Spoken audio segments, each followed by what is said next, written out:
La deuxième couche est constituée des termes techniques.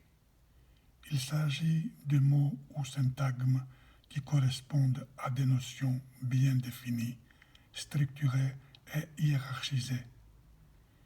Ils relèvent généralement du transcodage, mais ils n'excluent pas toujours la créativité ni la contextualité en fonction de leur origine et de leur finalité.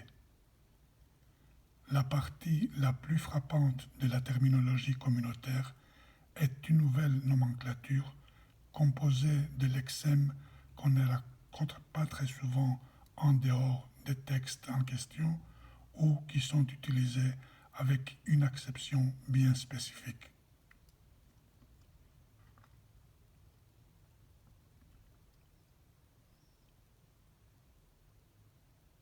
Cette nouvelle nomenclature exerce une influence importante sur la langue des traductions dans son ensemble, surtout au niveau sémantique, mais aussi grammatical. L'analyse du processus traductif permet aussi d'identifier l'intervention des facteurs politico- et sociolinguistiques. Ainsi, la terminologie communautaire a ses propres caractéristiques et, par conséquent, ses propres exigences de la part du traducteur, tout en évoluant en interaction constante avec les formules standardisées et les textes libres.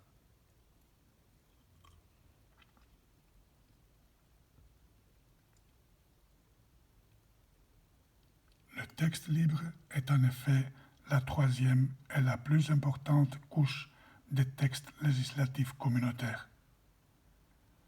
Par texte libre, on entend le discours courant, l'énonciation spontanée qui n'obéit pas aux règles régissant la partie normalisée du texte.